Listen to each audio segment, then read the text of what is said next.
tere õhtust, me jätkame oma loenguga ja ma tuletan meelde, et sellel sügisel me oleme jõudnud juba Süüriasse pärast paari aastast rännakut Iisraelis või Terra Sanctal ja Liibanonis. Ja täna ma räägiksin natukene, jätkaksin selle eelmise kord alustatud teemaga, andes geograafilise ülevaate ja püüdes seda geograafiat seostada või vaadata just nimelt niimoodi religioonide nurga alt.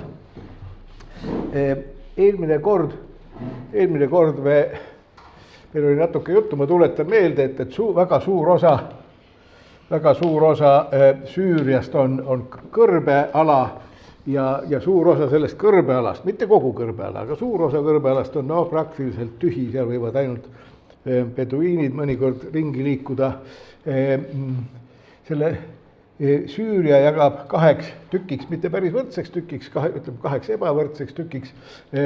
Eufrati jõgi, mis siit läbi voolab, ja eelmine kord me jõudsime vaadata kahte erilist piirkonda. Haurani siin lõunaosas või edelaosas Haurani, mis on põhiliselt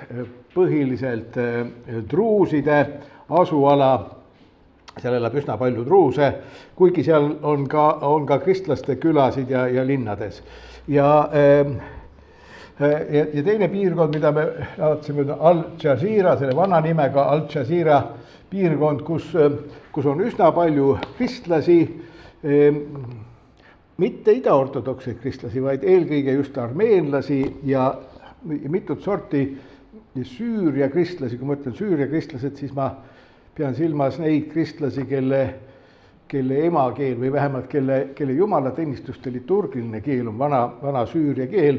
Aga siin on ka Al-Jazira piirkonnas on ka üsna palju kurde ja viimaste aastakümnete jooksul on see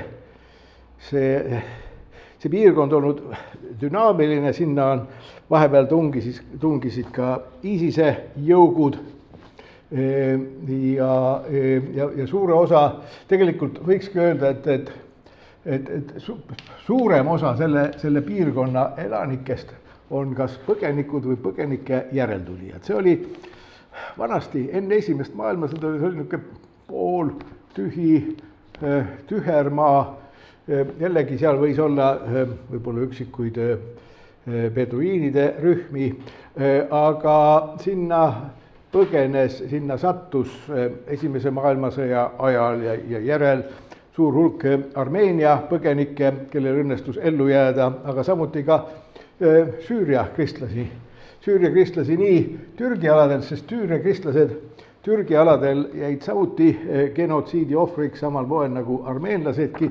Ja teine osa Süüria kristlasi siin on, naaberriik on Iraak, siit Iraagi põhjaosast tuli samuti väga palju põgenikke, nii et ja enamus neid põgenikke, kes sinna tulid, või praktiliselt peaaegu kõik, nii süürlased kui ka armeenlased olid kristlased, nii et kahe sõja vahel tekkis seal terve nii mõnedki piiskopkonnad, nii armeenlaste piiskopkonnad kui ka erinevate Süüria kristlaste piiskopkonnad ja kogudused.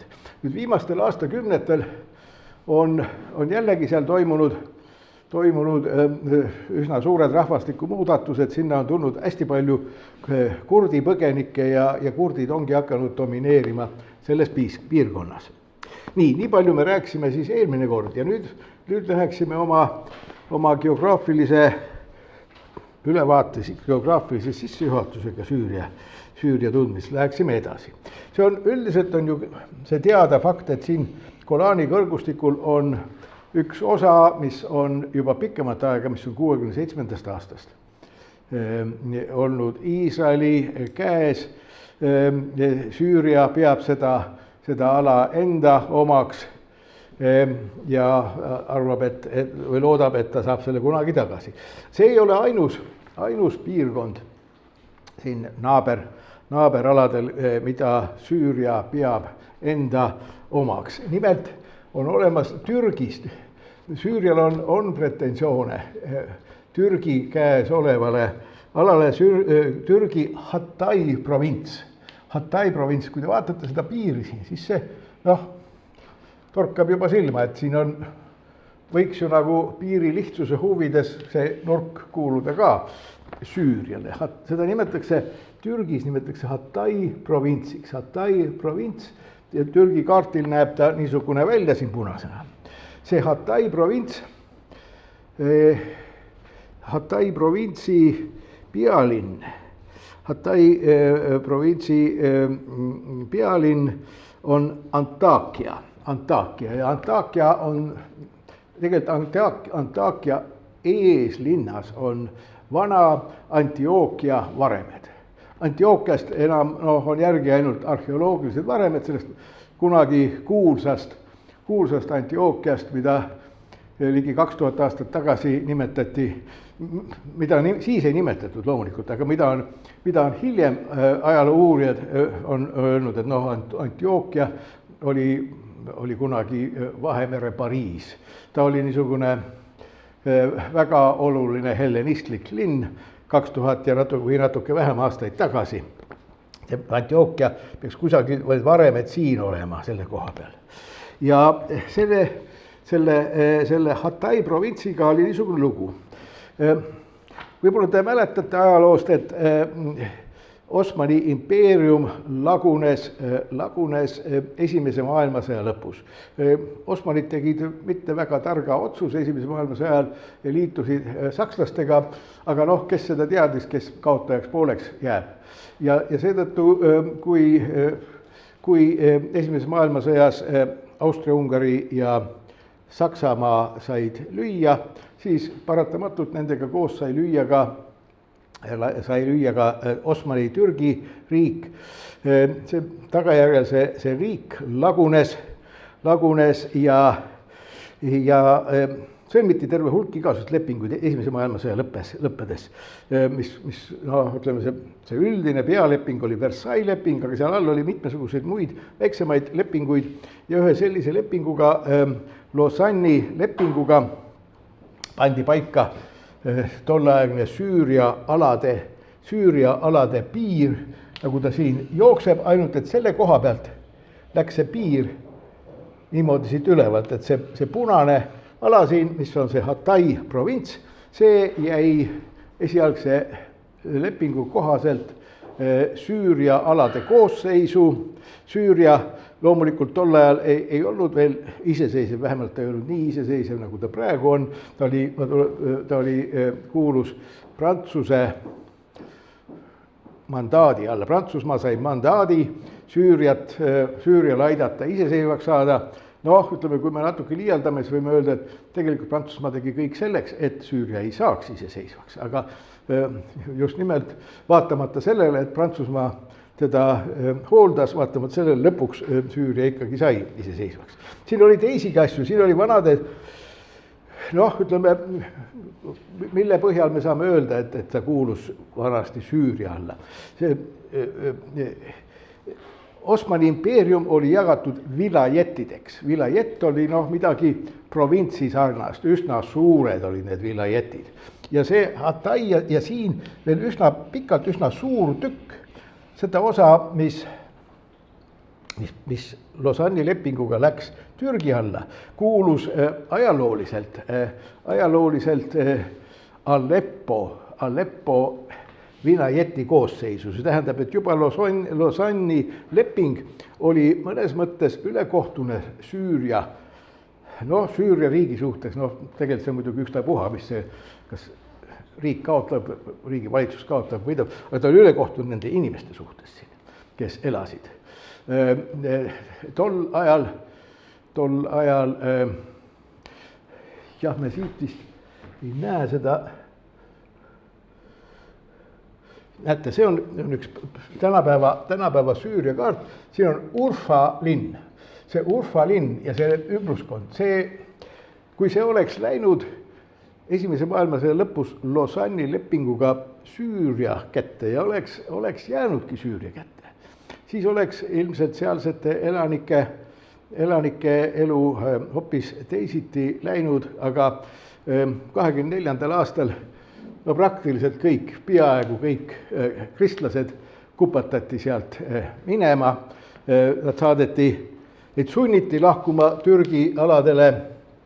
Need olid enamuses süüriakeelsed kristlased ja mitte ainult Urfast, vaid teistestki siitkandi piirkondadest. Kui me Türgi juurde jõuame, siis me vaatame natuke lähemalt, see on hästi huvitav piirkond siin. See Türgi ja Lõuna-Türgi alal. Suur enamus nendest kristlastest, kes olid genotsiidis ellu jäänud, need saadeti sealt välja, nii et Urfagi oleks juba pidanud kuuluma.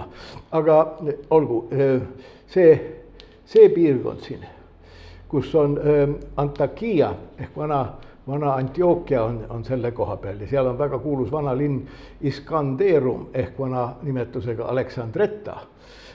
Need läksid esialgu, läksid Süüria alade koosseisu ja prantslased hakkasid seal administreerima, nii nagu mujalgi Süüria aladel.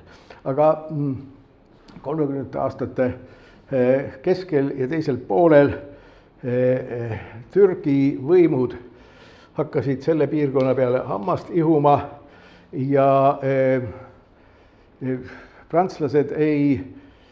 miks prantslased ja mõnes mõttes ka britid, miks nad seal nii järeleandlikud olid?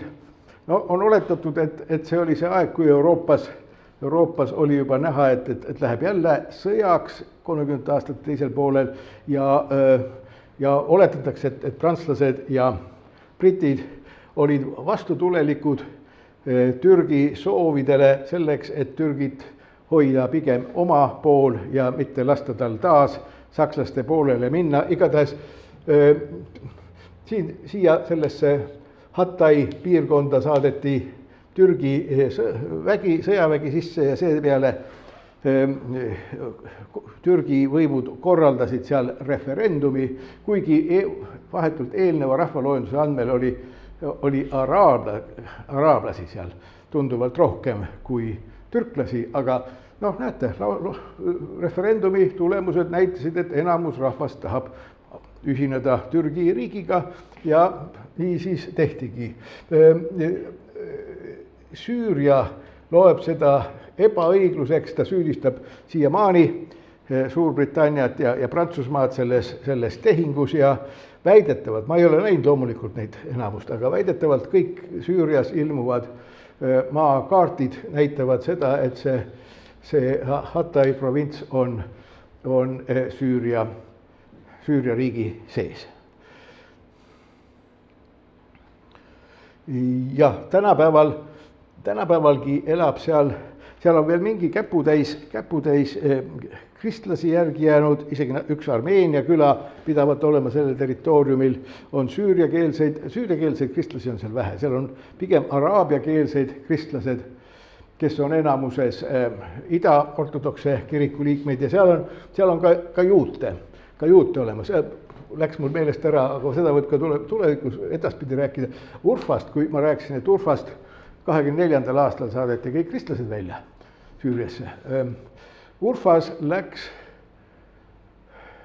kui me üldiselt räägime Armeenia genotsiidist esimese maailmasõja ajal, siis Urfas toimusid esimesed armeenlaste massimõrvad 1896. aastal juba.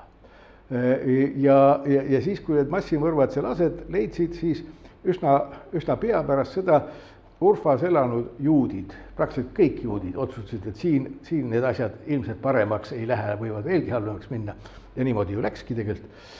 Ja juba 19. sajandi lõpus nad lahkusid Urfast ja nad elab suur osa nende järeltulijaid elab tänapäeval Jeruusalemmas on vähemalt 2, tõenäoliselt rohkemgi Urfaliimide sünagoogi, see tähendab Urfast pärit juutide järeltulijate sünagoogi, nad hoiavad kokku, neil on oma niisugune kollektiivne identiteet olemas, Urfast pärit juudid, siiamaani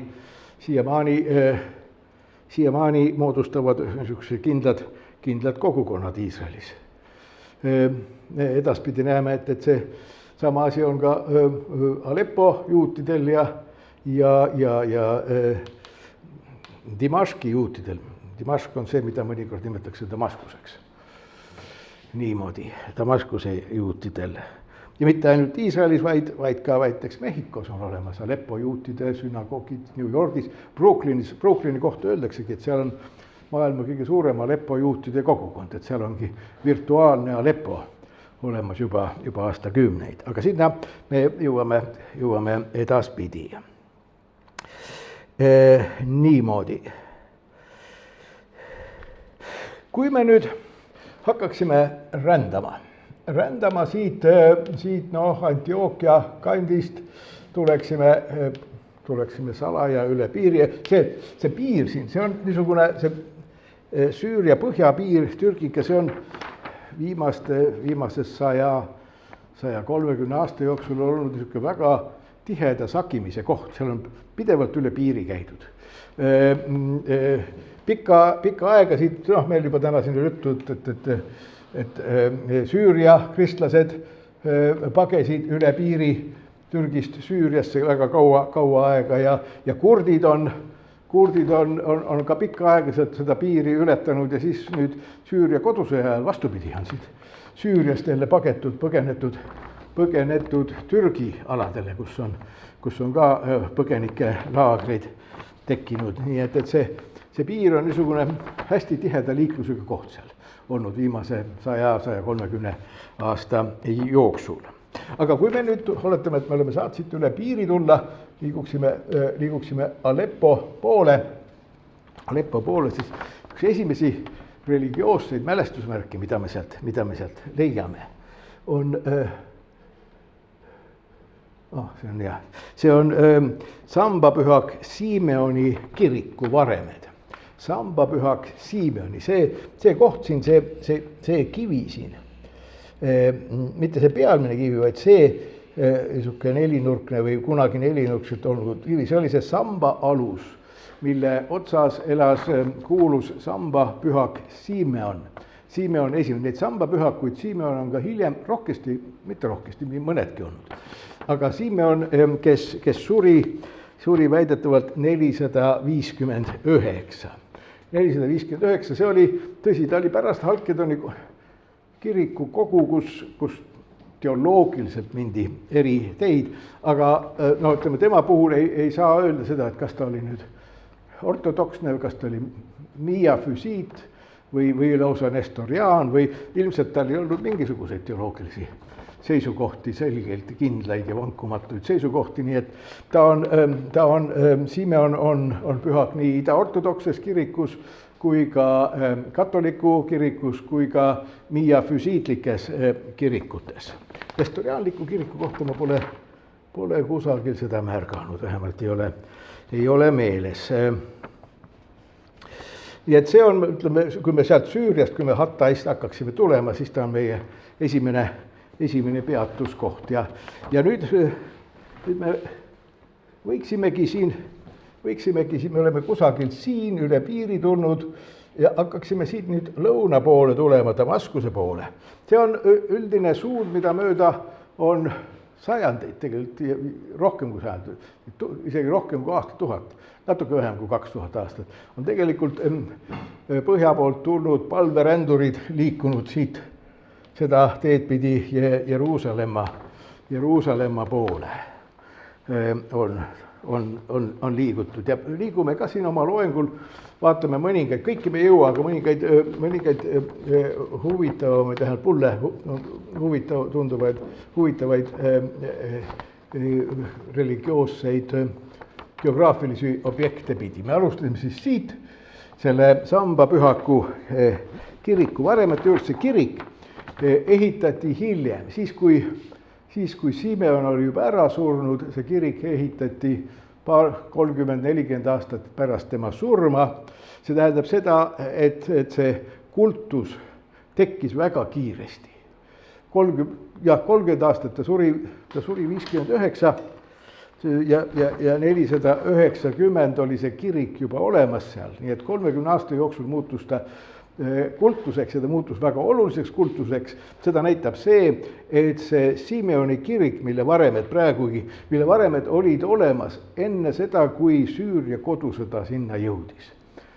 Seal seda piirkonda on pommitanud Vene lennuvägi. Kui palju nendest kiriku varemetest säilis, seda ei tea. Ma ei ole kuskilt leidnud ühtegi fotot selle kohta, mis olukorras ta praegu on, need varemed, mida ma siin näitasin. See foto on tehtud enne Süüria kodusõda.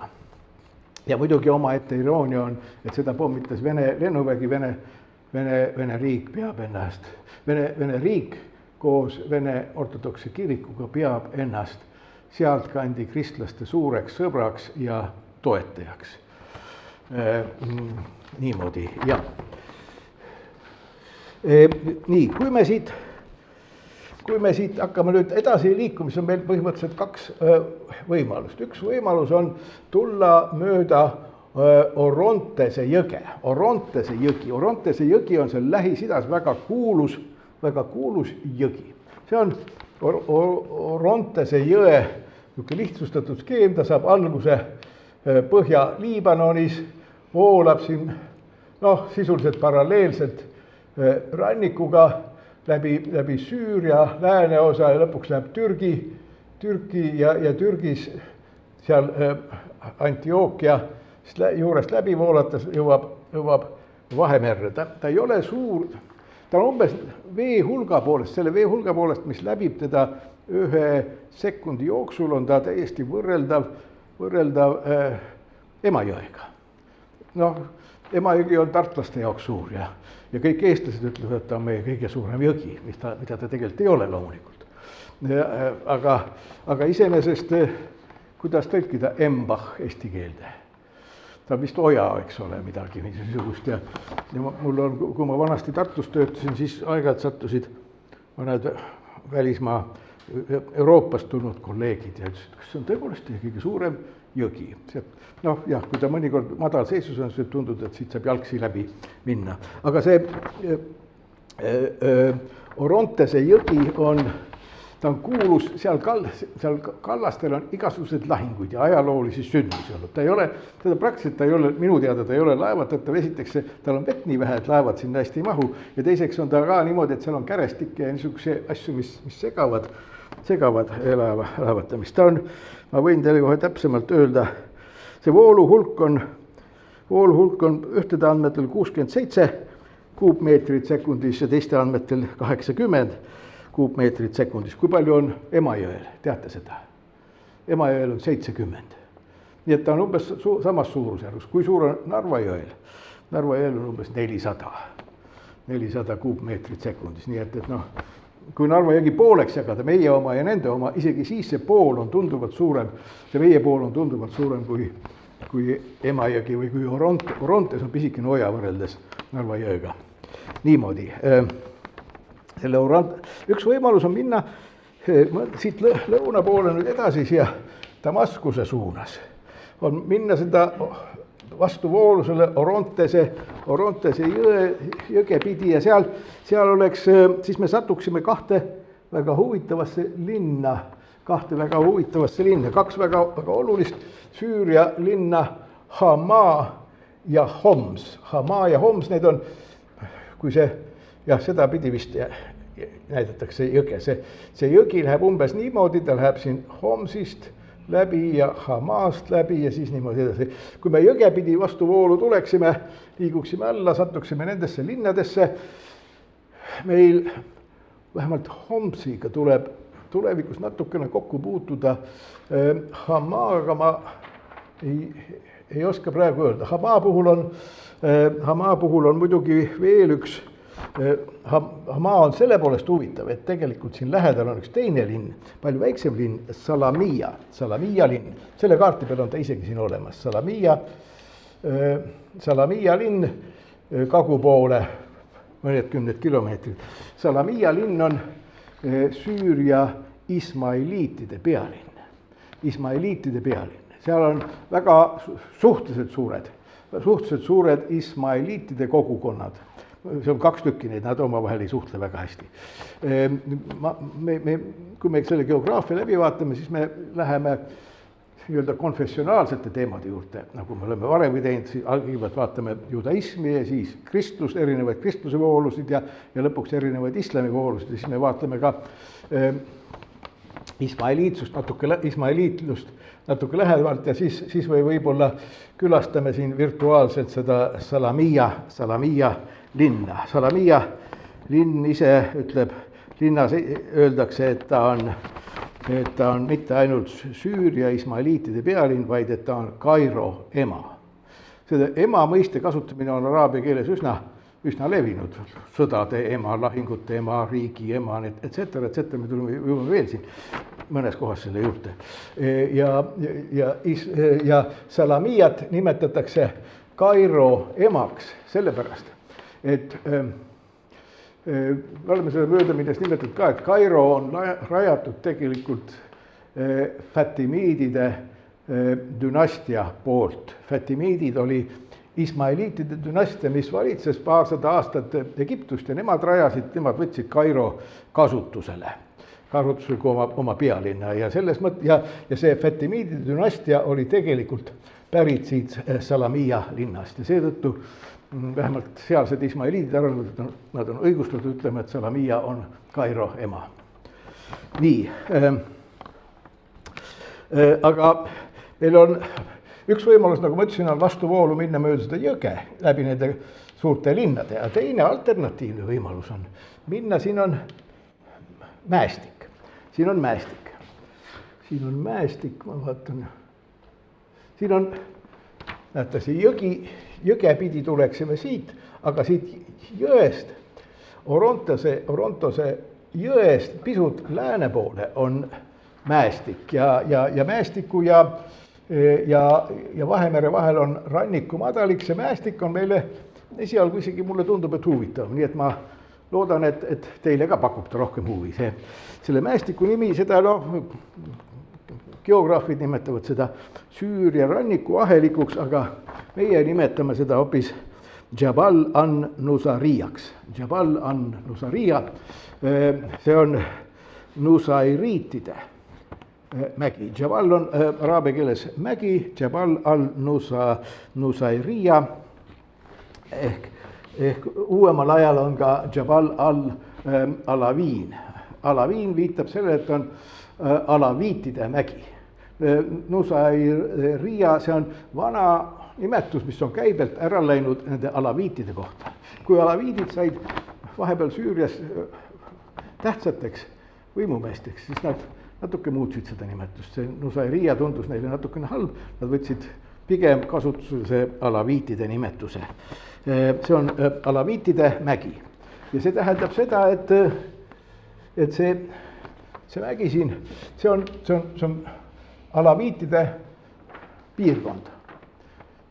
Seal sellel mäel ja siis siin ka sellel ranniku madalikul, mis siin mäe ja mäestiku ja mäeaheliku ja mere vahel, seal on see põhiline vana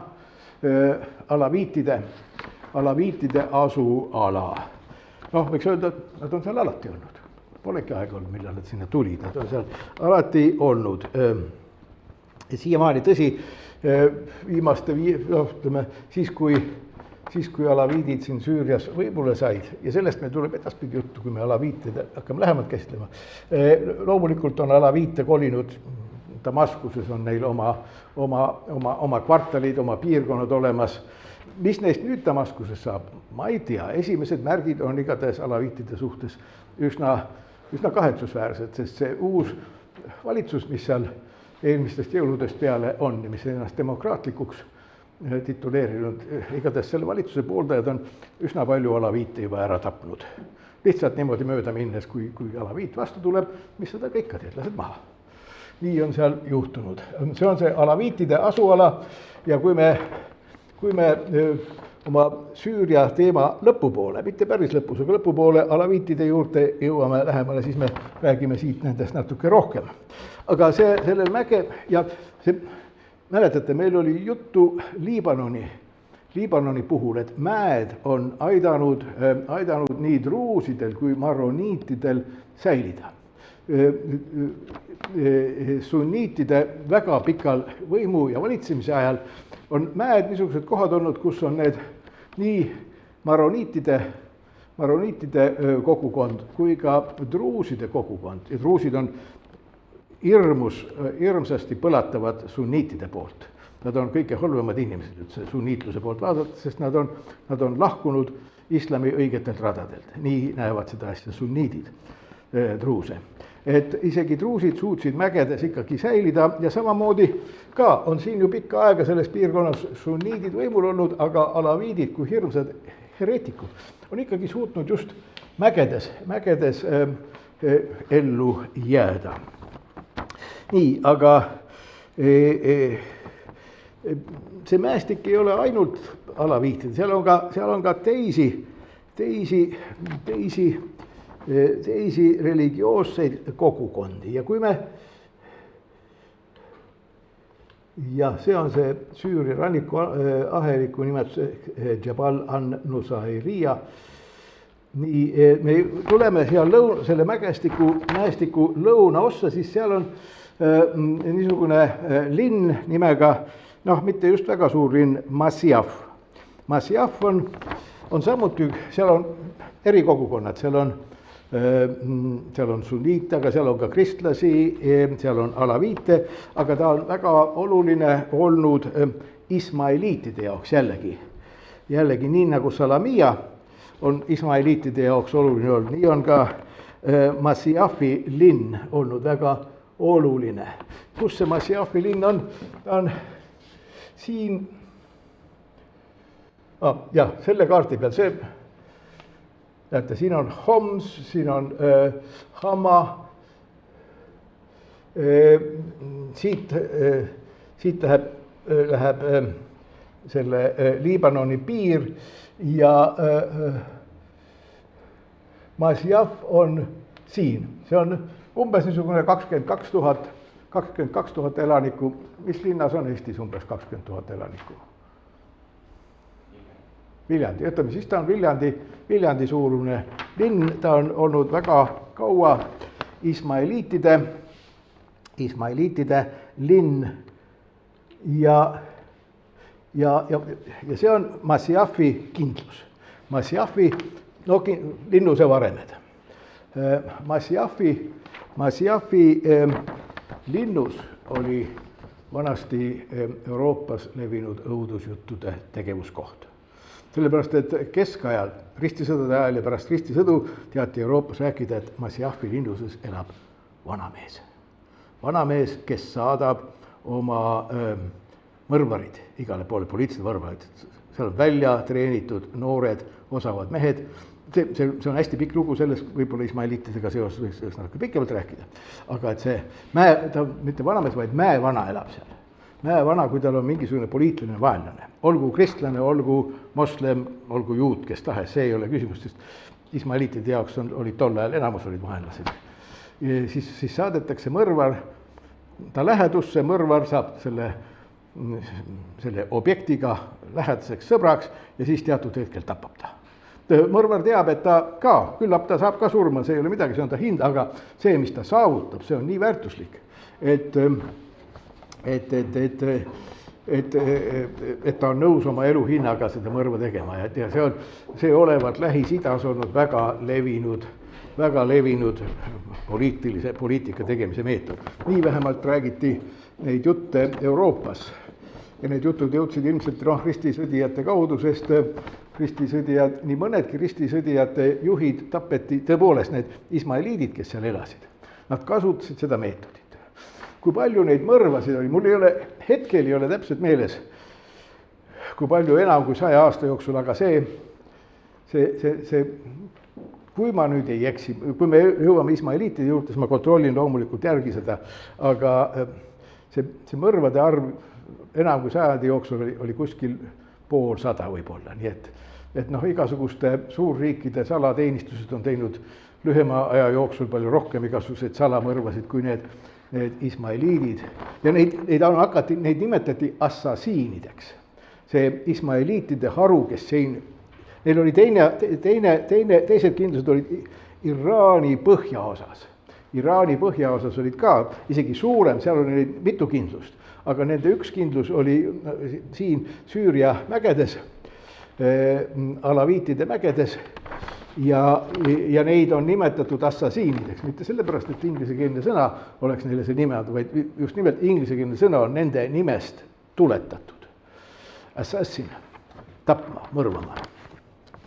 Nii, nad said võimule siin lossis kuskil umbes aastal 1140 ja de facto nad seda piirkonda valitsesid kusagil 19. sajandi alguseni. Tõsi, nende niisuguste mõrvameetoditega, terroristliku tapmisega nad tegelesid võib-olla 1. sajandi või natuke rohkem, hiljem nad lihtsalt valitsesid ja nad olid niisuguses, suutsid osava poliitikaga ja oma niimoodi kaugel, sellega, et nad on kaugel igasugustest võimukeskustest, suutsid oma selle võimukeskuse säilitada. Nad ei olnud siis enam mingid suurte territooriumid, aga nad olid kohalikud võimumehed, olid need ismaeliidid kuni 19. sajandi alguseni. Nii, aga sellest me läheksime, sellest Masjafi linnast läheksime nüüd edasi, ikka lõuna poole. Me jõuaksime niisuguse kohta, mille nimi on Wadi an-Nassara. Wadi an-Nassara, te võite kohe tõlkida seda, selle eesti keeles selle nimetus on kristlaste org. See on, mul ei ole siin head, ma ei leidnud seda, jah, ta on, kui selle kaarti pealt, siin teda ei ole, aga ta on kuskil, siin oli see Masjaf, siis see kristlaste org on natukene lõuna poole, ta on suhteliselt Liibanoni piiri lähedal. Kuskil võib-olla 10 kilomeetrit Liibanoni piirist põhja poole on kristlaste org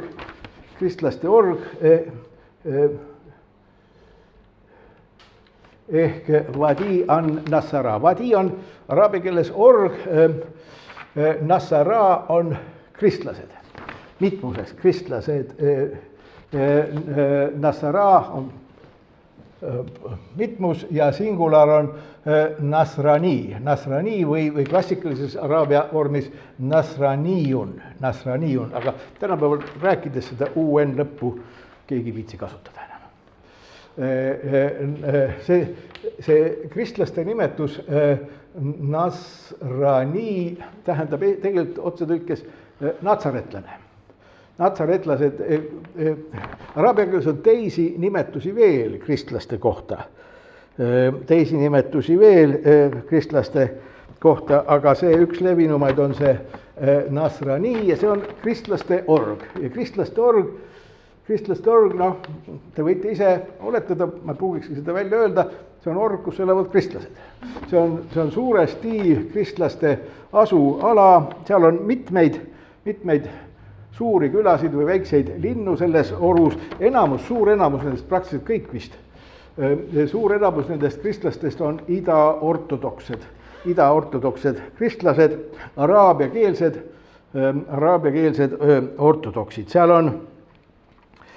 on, nagu ma ütlesin, lähedal piirile, seal on kloostreid, see kõige tuntum klooster on Püha Georgi klooster, mis kloostri legend ütleb, et selle kloostri rajas Bütsantsi keiser Justinianus esimene, aga ma arvan, et seal Süürias ja üldse Lähis-Idas on terve hulk idaortodokseid kloostreid, teab rääkida legendi, et nende klooster on rajatud Justinianus esimese poolt. Millal ta tegelikult loodud on, ei tea. aga noh, kui midagi paremat ei ole, siis võib ju uskuda seda või võib kasutada seda legendi esimeses lähenduses. See on siis Püha Georgi munkade klooster. Ta sai üsna kõvasti kannatada Süüria kodusõja käigus.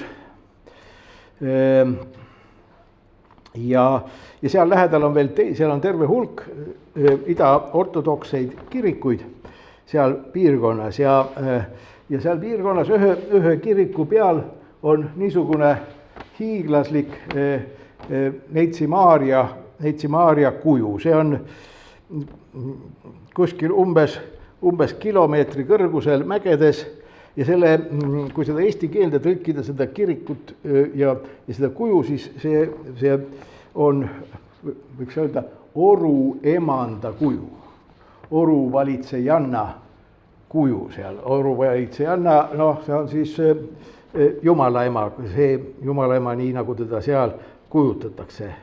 Ta ei ole väga vana, minu andmetel see kuju, ta on umbes 30 meetri kõrgune kuju.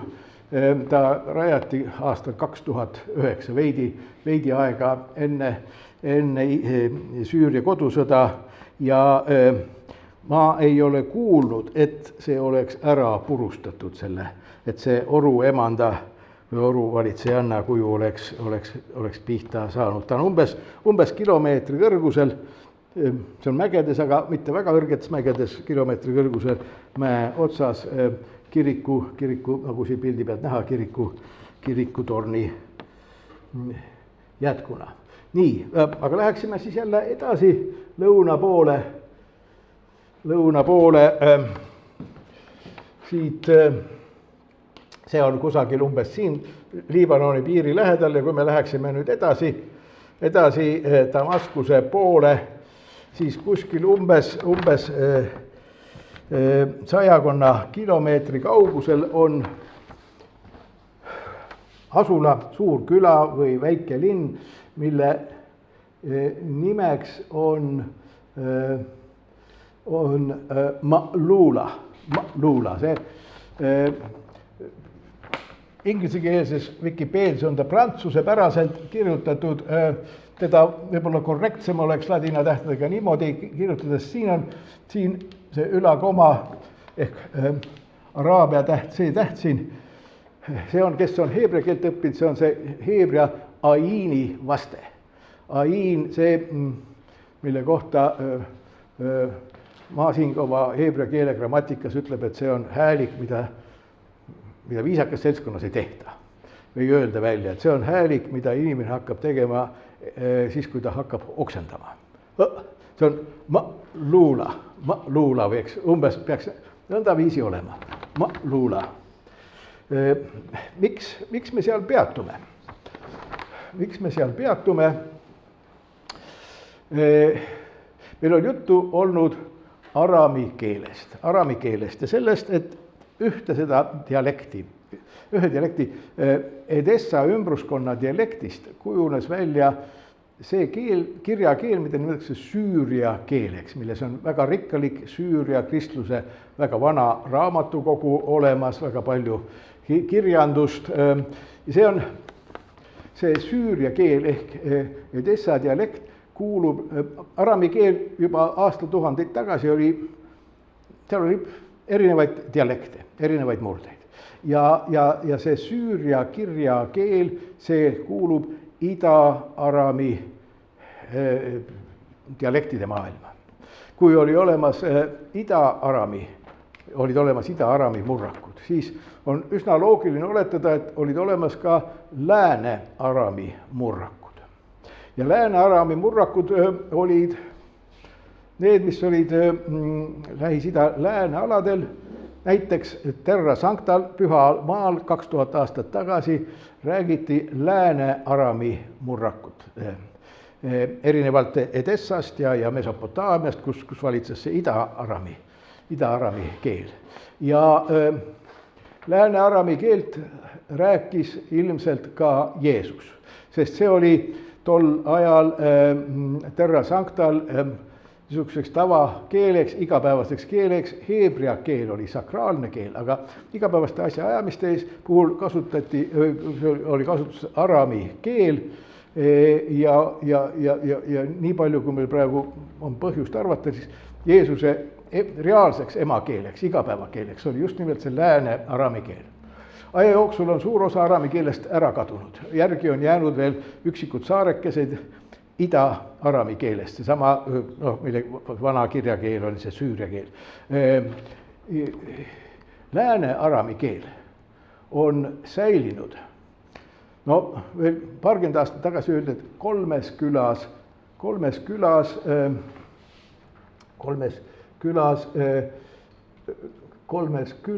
vaatame siit, kolmes külas, see on kuskil siin, kolmes külas anti Liibanoni mäestikus.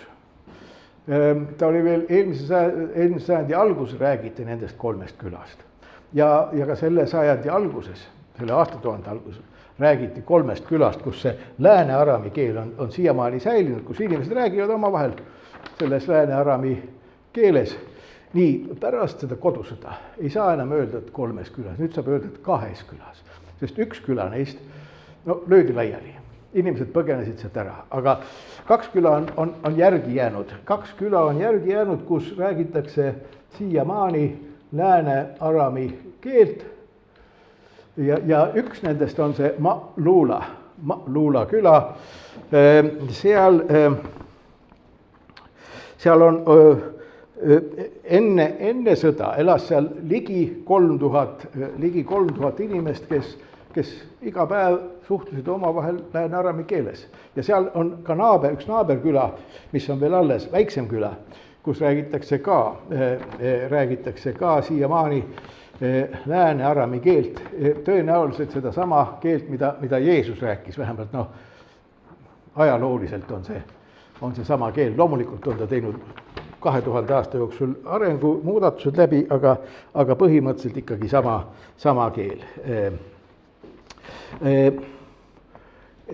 Aga need kaks küla, ma teist ei hakka nimetama, teise küla nimest, teine hetkel ei ole meile siin oluline, need kaks küla on väga erinevad. See Ma'luula küla, see on kristlaste küla.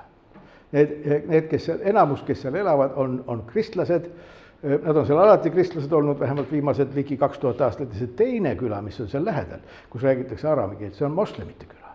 Moslemid, need on ka kunagi olnud kristlased, aga teadaolevalt 18. sajandil islami surve tagajärjel nad läksid islami usku, aga mida nad tegid, nad säilitasid oma araami identiteedi. Kõik need ümbruskonnast olid ka, kes olid läinud islami usku, olid muutnud oma keelt ja suur osa Lähis-Ida kristlasi ka, kes kunagi rääkis ühte või teist araami dialekti, aastatuhande jooksul on läinud araami keelest või süüria keelest üle islami keele peale. Aga see küla, mis siin lähedal on, selle Ma'luula küla lähedal, seal nad läksid küll moslemiteks, aga ei hakanud araablasteks. Nad on vist ainsad maailmas, see teine küla, Džubadiin on ta nimi. Džubadiini küla, see vist ainus küla, kus elavad araamikeelsed moslemid teadaolevalt. Nii et see Ma'luula on erakordselt huvitav küla ja seal on päris mitu kloostrit. Ja mitmeid kirikuid on seal olemas. Mitmeid kirikuid seal on olemas, see on see küla iseenesest.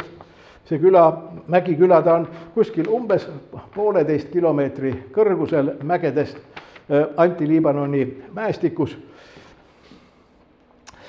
Jätke meelde, et siin on mingisugune väikene moodustus. Kohe mõne hetke pärast ma räägin sellest pisikesest moodustusest, ta ei ole pisike, aga siit foto peal ta tundub pisikene. Jätke see meelde. Kohe ma täpsustan, mis asi seal on. Seal on Mar Sarkise klooster. See on Melkiitide klooster, see Mar Sarkise klooster, see on Ma-Luula külas. Mar Sarkise on see püha Sergiuse klooster eesti keeles. Mar Sarkise klooster, see on, nagu ma ütlesin, see on melkiitide, see tähendab Bütsantsi riitusega Rooma katoliiklaste klooster. Siis on seal teine klooster, teine oluline klooster on Püha Tekla nunna klooster samas külas. See on ida-ortodokse kiriku klooster, aga seal on ilmselt, mul ei ole õnne olnud ja ma ei ole sinna sattunud vaatama, siin peaks võimaluse korral ise koha peale minema ja kõik kirikud ja kloostrid üle lugema, seal peaks rohkem väikseid kloostreid olema, seal on mitmeid erinevaid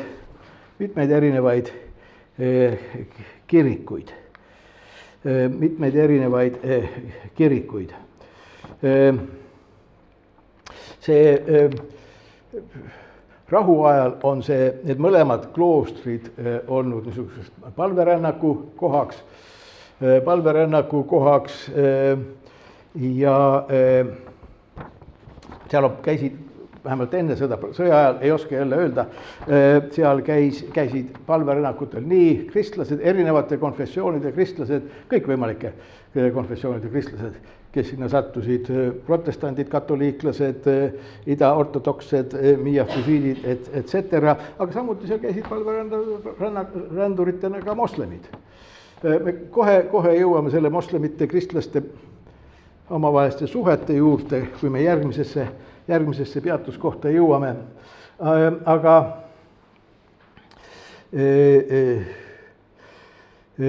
ka seal lähedal on, selle küla kohal on Jumalaema kuju. See Jumalaema kuju rajamine, see on juba teine kuju, mis me siin, see on ka umbes 30 meetri kõrgune siin selle Ma-Luula küla kohal ja kui see varasem üks pilt oli, siis ma juhtisin teil tähelepanu sellele, et vaadake sellist pisikest asja, näete siin on ta näha, kuidas ta siin üleval kõrgub selle küla kohal. Selle kuju nimi, kui seda tõlkida eesti keele, siis see on Rahu emand. See on omamoodi iroonia, sest et seal on üsna suured lahingud käinud. Nii, aga kui me läheksime nüüd Ma-Luulast edasi, siis järgmine väike linn on Saidnaja. Saidnaja linn, vaatame, kas mul kaarti peal, mingi kaart on ka siin. Ei ole, vaatame siit ülest. Ta on Saidnaja linn, kui see Damaskus on siin, see Ma-Luula on kusagil umbes selle koha peal ja Saidnaja linn on siin Damaskuse ja Ma-Luula vahepeal, kuskil paarkümmend kilomeetrit Damaskusest põhja või õigemini vist kirde poole, samuti mägedes ka umbes 1,5 kilomeetri kõrgusel. Seal on, vähemalt enne sõda oli seal kuskil umbes 5000 elanikku ja ka see on palverännaku koht kristlastele ja moslemitele, sest seal on üks väga kuulus klooster, mis ta, kui teda eesti keeles öelda, siis ta on Saidnaja meie emanda klooster või Saidnaja Jumalaema klooster, see on nunna klooster,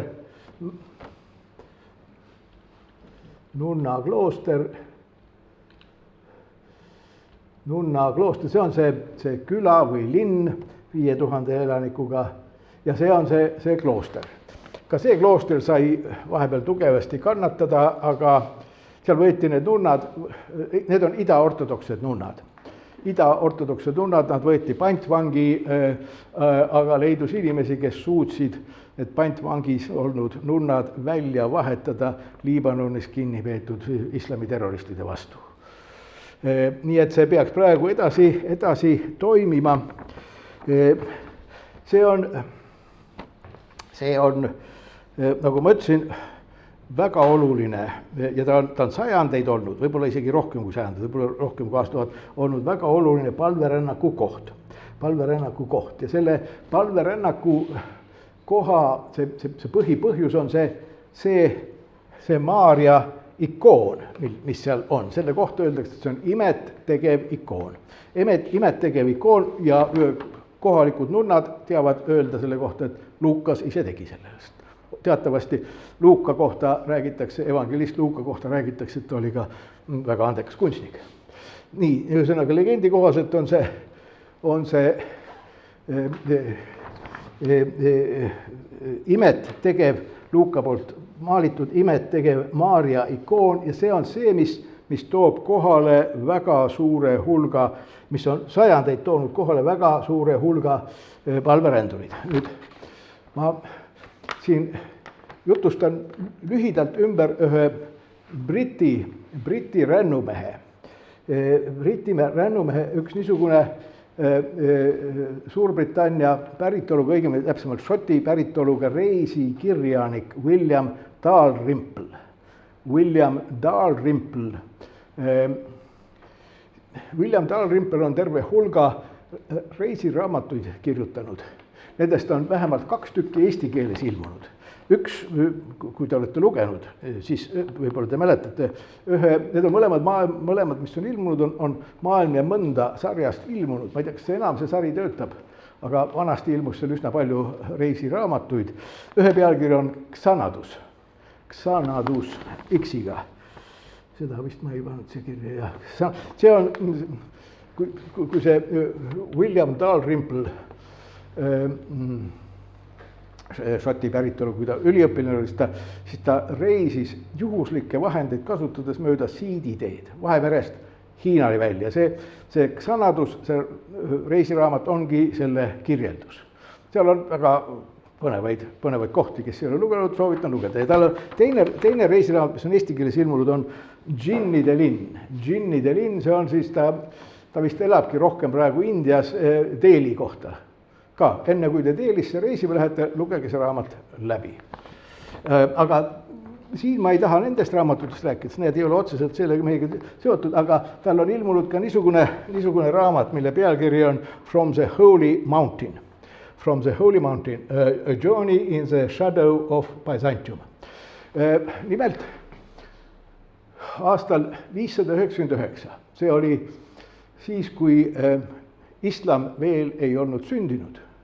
Aga see oli lõpuaeg Lähis-Ida, Bütsantsi valitsemisel Lähis-Idas. Kaks Püha Mäe munka otsustasid reisida läbi Lähis-Ida ja ühe sulest on säilinud tema reisiraamat. Ja siis see Šoti rändur William Dalrymple otsustas reisida, see oli 90. aastatel, siis kui veel olid küll sõjad seal on kogu aeg sõjad Lähis-Idas, aga suuri sõdasid veel ei olnud. Ta otsustas reisida nende 2 munga teerada pidi, alustades Pühalt mäelt, see tähendab Athose mäelt või Athose saarelt või Athose poolsaarelt ja siis ta reisis läbi Türgi, need kohad, kus selles kunagiste munkade reisiraamatus olid need kloostrid ka ära toodud, kus nad peatusid. Ja enamus nendest kloostritest on paremal juhul varemetes, mõnest ei ole isegi varemed järgi. Ta reisib ja see raamat on kirjeldus sellest reisist Athose mäelt kuni kopti kloostriteni Egiptuse kõrbes. Ja ta on väga niisugune lugemisväärne raamat. See raamat on olemas, ma vaatasin ära Tartu Ülikooli raamatukogus. Ja teine koht, kus ma tean, on minu raamaturiiulis olemas. See raamat, see on väga põnev raamat. Ja tal on väga huvitav kirjeldus just nimelt sellest Saidnaja meie emanda kloostrist. Ta läks sinna, teda võeti väga sõbralikult vastu, ta leidis, et see abtiss seal või kloostri ülem, nunn räägib perfektselt prantsuse keelt, nii et tal, see oli 90. aastat. Tal ei olnud mingisugust probleemi, talle anti seal öömaja ja nii edasi, siis kui ta läks sinna, esimest korda läks sinna kloostri kirikusse, kus preester pidas teenistust, siis ta arvas, et ta on valesse kohta sattunud, sest kogu see kloostri kiriku kogudus, mis seal palvetas, olid moslemid. Need olid moslemid, moslemi mehed, moslemi naised.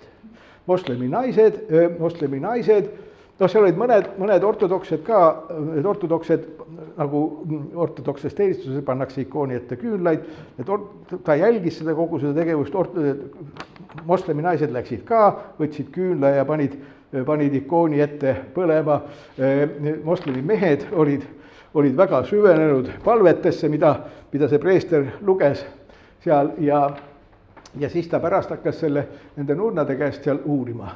Ja see imettegev ikoon, tema põhiline funktsioon on see, et naised, kes ei saa lapsi, lähevad sinna kloostrisse, on öö läbi selles kabelis, kus see ikoon on. Ja palvetavad ja toovad ohvreid võib-olla ja siis lähevad koju ja siis nad 9 kuu pärast sünnitavad, et see on tavaline asi, et nii kristlastele kui moslemitele, kõigile see toimib. Ja siis need nunnad näitasid, et siin on kõik need ohvriannid, mis on toodud mitte enne, vaid pärast laste sündimist. Ja osa nendest moslemitest isegi annavad tootuse, et kui laps sünnib, siis nad ristivad selle lapse ära. Nii et need nunnad ütlesid, väga tihti seda ette küll ei tule, aga aeg-ajalt ikkagi moslemid peavad oma tõotusest kinni, ja seal on eriti need naised, kes aastaid ei ole saanud. Ja siis saavad, nii need nunnad rääkisid igatahes William Dalrymplile. Aga veelgi enam, seal oli söögisaalis oli Süüria kosmonautide pilt. Suur foto Süüria. Siis kui Süüria oli veel õitses ja oli Nõukogude suur sõber, siis Nõukogude kosmoselaevad saatsid Süüria kosmonaudid ka mõneks ajaks kosmosesse. Ja siis see autor küsib, et aga mis seost on kosmonautidel? Ja siis nunnad ütlesid, et enne kosmosesse minekut kõik need kosmonaudid olid moslemid. Kõik nad tulid enne palvetama sinna kloostrisse. Ja kui nad tagasi tulid elusatena kosmosest, siis nad tulid uuesti sinna tänama selle eest, et kloostri imet tegevad ikoonid päästsid neid. Ja nad kinkisid selle suure foto, aga mitte ainult seda, vaid nad ohverdasid ka lamba kloostri heaks ja Jumalema heaks. Nii et kosmosesse minnes peab arvestama religioossete asjadega. Ja üldse sellel autoritel on üsna pikalt sellest, kuidas Lähis-Idas, vähemalt traditsiooniliselt ja mitte pealinnades, aga just kaugemates kohtades, kloostrites, mägedes, moslemite ja kristlastel on väga tihedad religioossed sidemed olnud. Väga tihedad religioossed sidemed. See nunna klooster on üks näide, kuidas moslemid tulevad ja palvetavad ja osalevad sellest Jumala teenistusest igatpidi ja pärast toovad tänu ohvreid Jumala emale, aga ta külastas seal sellesama raamatus on kirjeldus minu arust enne seda, kui ta sinna kloostrisse jõudis. Ta külastas ühte sufistlikku haua mošeed. Meil oli juttu nendest niisugustest hauapühamutest Maroko puhul. Marokos on neid hästi palju. Nendes piirkondades, osades islami piirkondades ei ole sufismi, osades on. Marokos on hästi palju, seal oli hästi palju neid kunagiste kuulsate sufi šeikide hauad on niisugused pühakohad, kus selle sufi šeigi mõju on siiamaani, kus inimesed isegi see haua puudutamine aitab neid. Aga Süürias ka ja siis ta oli seal ühe šeigi külaliseks, ühes niisuguses väikeses vanas sufistlikus pühamus, sufide pühamus. Ja ja siis tuli välja, et kohalikud kristlased käivad kõik seal loomulikult, koos moslemitega. Et see, ühesõnaga, et seal niisugustes kaugetes paikades, mägedes ja suurlinnadest eemal, kus on igasugused kiriku ja usuvürstid valitsevad, seal külades, noh, need religioonide piirid ei ole sugugi nii selged. Ja mul ei ole seda raamatut kaasa, ma oleks pidanud ta kaasa võtma, aga see koht, kus see William Dalrymple uurib selle šeigi käest, et kes see sufistlik pühak sinna maetud on ja kui mul nüüd õigesti meeles on, siis ta ütleb, et selle nimi, selle sufistliku pühaku nimi on, mis ta oli, Uri Hanavi. Uri Hanavi. Ja tükk aega nad arutavad seda asja, et kes see sufismi pühak oli, kes sinna maetud on, ja järsku tuleb välja, et see on see Vana Testamendi tegelane Uurija. Uurija ja Hanavi on heebrea keeles tegelikult prohvet. Nabi on prohvet, ha on artikkel, Uurija see prohvet. See tähendab, et moslemite, selle küla moslemite teaduses Vana Testamendi Taavet, see, kelle Taavet lasi surma saada sõjas, et tema naine endale saada, mäletate see lugu. See tegelane on ümber transformeerunud moslemi teaduses, selle küla moslemite teaduses hoopis islami prohvetiks, sufiks, kes elas hoopis teisel ajal või ütleme, see ajamastaap on seal täiesti teistsugune. Nii et üsna paljudest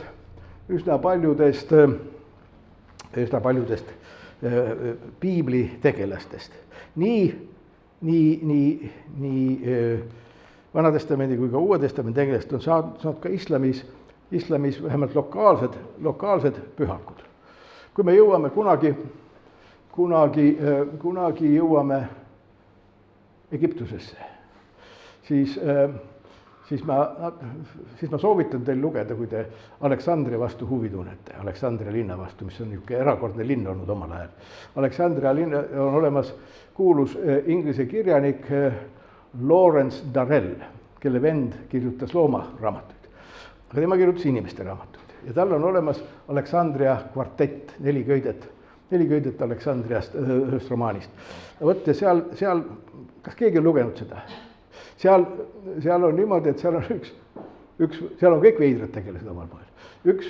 Üks Briti päritoluga Aleksandria politseipealik sureb ära ja üsna ruttu pärast surma muutub ta moslemite pühakuks. Täiesti arusaamatul kombel, seda ei kirjeldata, kuidas, aga tema puhul, tema haud, mis tegelikult ei olegi tema haud, sinna tehakse pühasid protsessioone moslemite poolt ja nõnda edasi. Et need asjad on niisugused, ei ole, muidugi see võiks öelda, et see Aleksandria kvartetis, see on karikatuur, etc., aga karikatuurid tihti karigeerivad mingisugust osa tegelikkusest.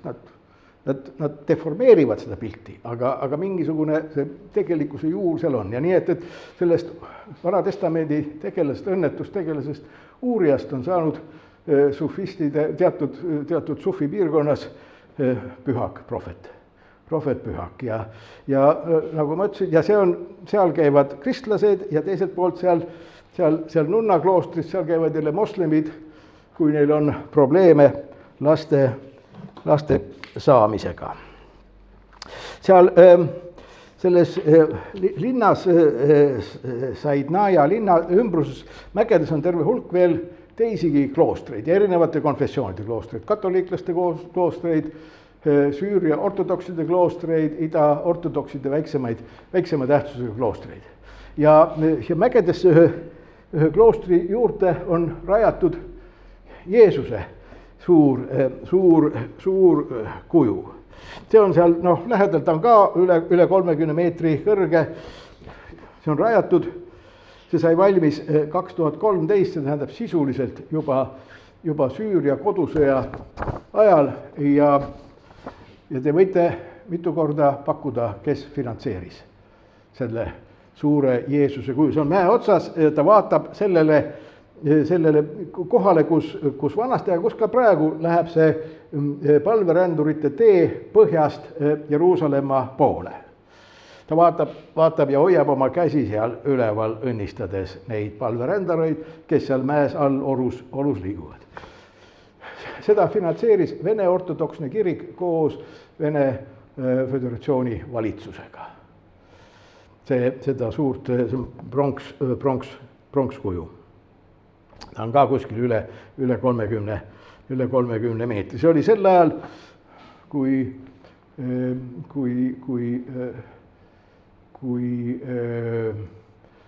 Assadi perekond oli veel võimul 2013 ja Assad teatavasti sai Vene võimudega väga hästi läbi.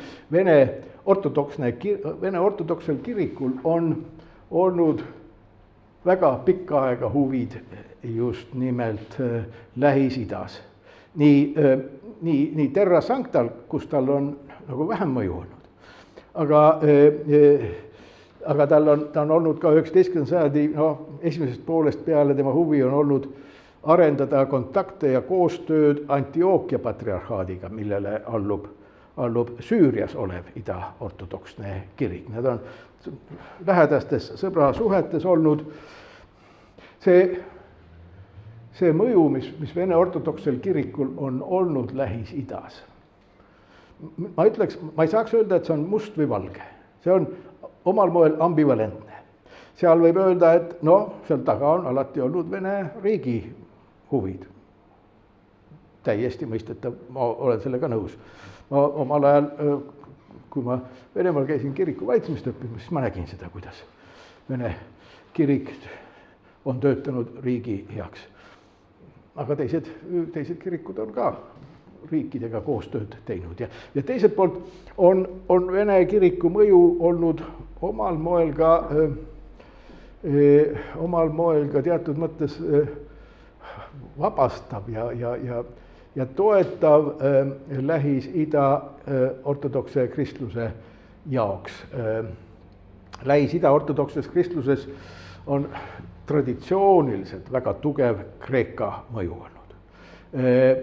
Need on 3 vana patriarhaati on, eks ole, aga põhja poolt tulema Antioquia patriarhaat, kes tänapäeval asub mitte Antioquias, mis on Varemets, vaid Damaskuses, siis on Jeruusalemma patriarhaat, millest meil on juttu olnud Terra Sanctaga, ja lõpuks on Aleksandria patriarhaat. Need on hästi vanad patriarhaadid. Hästi vanad patriarhaadid, seda enam, et Aleksandria patriarh kannab ka paavsti tiitlit. Lisaks sellele, et Rooma patriarh kannab paavsti tiitlit. Ja need siiamaani Jeruusalemma patriarhaat ja Aleksandria patriarhaat on väga Kreeka-meelsed. Nende juhtkond on tavaliselt Kreekast pärit või kreeklastest mungad on seal, aga Antioquia patriarhaat läks juba, kui mu mälu mind nüüd ei petta, siis kas 19. sajandi lõpus ta läks araablaste kätte, araabiakeelsete kristlaste kätte. Ja seal etendas Vene kiriku toetus väga suurt rolli, et Antioquia patriarhaat läks üle selle keele peale, mida ümbruskonnas, mida kogudusliikmed räägivad. Jeruusalemma patriarhaadis on nii, et kiriku juhtkond on kreekakeelne, aga kiriku koguduse liikmed ja koguduse preestrid on araabiakeelsed ja see on tekitanud väga palju probleeme, meil oli sellest kunagi ka juttu. Aleksandrias, nii palju kui ma tean, kui me sinna jõuame, siis ma luban, et ma tean rohkem kui praegu, aga nii palju kui ma praegu tean, on praktiliselt need koguduse liikmed ka kreekakeelsed seal. On araabiakeelseid ortodokse vähe, aga Antioquias on kogu kiriku Antioquia patriarhaadis, mis eelkõige hõlmab just nimelt Süüriat. Seal on nii juhtkond kui ka koguduse liikmed on araabiakeelsed ja seal on Vene kiriku käsi üsna palju kunagi mängus olnud, et see niimoodi läheks. Niimoodi. Ma siin lõpetaksin ära, sest järgmine osa, kui ma veel selle praegu võtaksin, siis ma ei jõuaks bussi peale ja siis te ei jõuaks ka väga vara koju. nii et kohtumiseni järgmisel kord 2 nädala pärast.